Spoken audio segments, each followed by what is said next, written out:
गरीब किसान राजू की कहानी। कभी एक समय राजू नाम का एक दयालु किसान रहता था। उसके पास एक छोटी सी झोपड़ी थी जिसकी छत सूखी घास से बनी थी। राजू बड़ा ही गरीब किसान भी था, पर उसने अपनी गरीबी से कभी हिम्मत नहीं हारी थी। राजू अपने खेतों में बहुत मेहनत किया करता था। उसकी मेहनत से ही इस साल उसका खेत सब्जियों से भरा हुआ था। मोटे लाल टमाटर, कुरकुरी हरी बीन्स और चमकदार बैंगनी बैंगन। राजू हर दिन बहुत मेहनत करता था, अपने पौधों को सींचता था और घास निकालता था। लेकिन इस साल बारिश के बादल लुकाछिपी खेल रहे थे। सूरज एक विशाल गर्म दीपक की तरह चमकता था, जिससे जमीन सूख जाती थी और सब्जियां प्यासी हो जाती। राजू चिंतित था। बारिश के बिना उसकी सब्जियां नहीं उग पाएंगी और उसके पास बाजार में बेचने के लिए पर्याप्त फसल भी नहीं होगी। वह अपनी छोटी बेटी रानी के लिए नए जूते या मीठे जलेबी, तले हुए आटे का नाश्ता नहीं खरीद पाएगा। एक सुबह राजू उदास महसूस कर रहा था। जब वह अपनी झोपड़ी के पास बैठा था तो एक छोटी सी गौरैया उसके कंधे पर आकर बैठ गई। चहचहाट चहचहाट, गौरैया ने सिर झुकाते हुए कहा। मुंह लटकाए क्यों बैठे हो राजू? राजू हैरान था। एक बोलने वाली गौरैया? उसने सूखी जमीन और भूखी सब्जियों के बारे में अपनी चिंता बताई। गौरैया ने धैर्यपूर्वक सुना।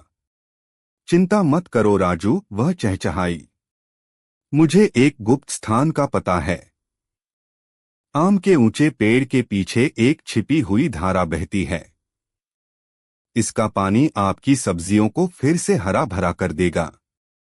राजू की आंखें चमक उठीं।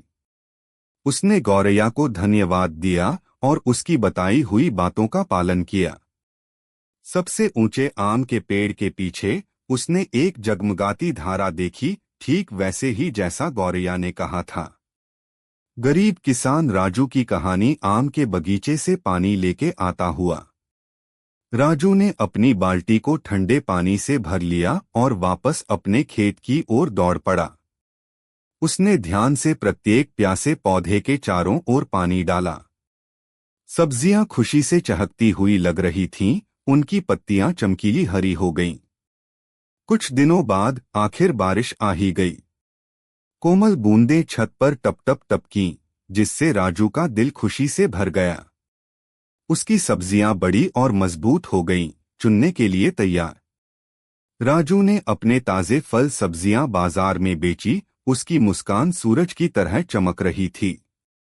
उसने रानी के लिए नए जूते और जलेबियों का एक बड़ा डिब्बा खरीदा। मददगार गौरैया और छिपी हुई धारा की बदौलत सभी ने एक स्वादिष्ट भोज का आनंद लिया। उस दिन से राजू कभी भी छोटी गौरैया की दयालुता और छिपी हुई धारा के जादू को नहीं भूला।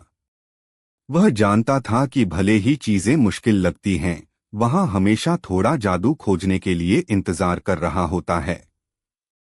कहानी अच्छी लगी हो तो चैनल सब्सक्राइब कर लो।